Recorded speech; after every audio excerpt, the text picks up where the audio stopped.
Welcome, NAHREP Familia. Today I'm auditioning for the NAHREP 10 certification, and I wanted to all basically learn a little bit about the NAHREP 10. I'm going to be talking about principle number 4. Number 4 is debt is the biggest enemy to building wealth. And so for me, this really struck a chord because at one point in my life, I really got myself into serious debt.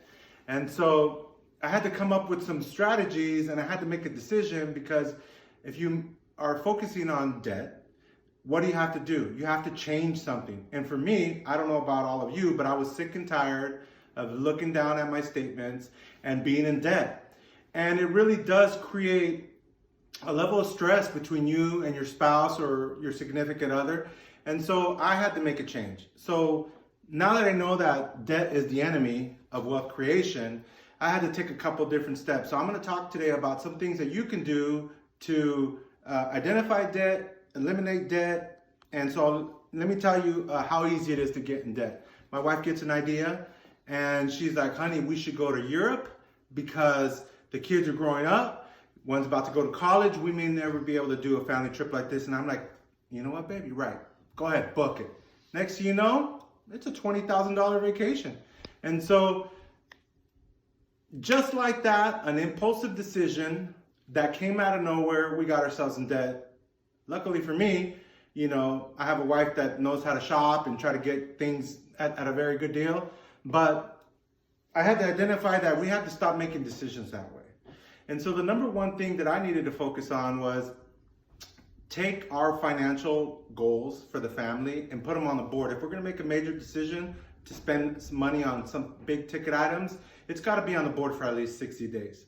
So when it came down to identifying how we spend money and how to eliminate these problems, I had to ask myself, why are we in this position? So I ended up writing and creating a spreadsheet, and that spreadsheet identified where our money was. And it served two purposes. One was to create a budget to know where our household income goes and identify where we spend our money. Number two, it organized all the debts that we had, from mortgage to car to credit cards to electricity to gardener to everything that we spend money on, okay? And then I started looking at, okay, this credit card has 18%.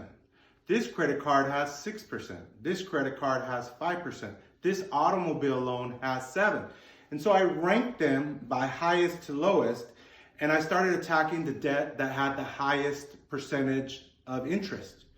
So some debt, I would argue, that is good debt, and some debt is bad.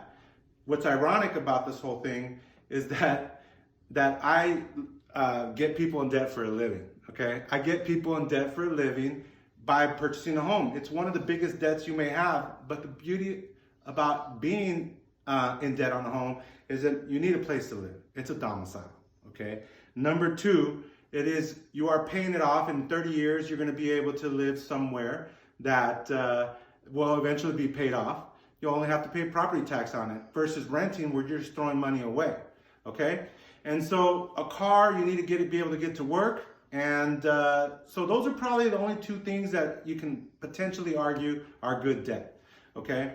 And so that was my plan to get out of debt, right? So essentially I ranked them. Other people will pick one card and say that payment is $100. They'll eliminate that card. And they'll now go to card number 2, and they'll say that $100 that I used to pay on this one, I'm going to pay on top of this minimum payment, and they do it that way.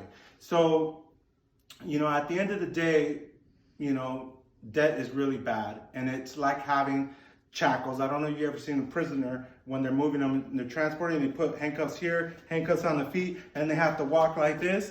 And you don't want to have to be able to walk like this. When you're being successful in life, you want to be strutting, okay? So you definitely don't want to have any kind of ball and chain holding you from your really goals. And the NAHREP 10 principles is all about creating wealth for your family, generational wealth. And that's pretty much all I wanted to talk about today. Thank you.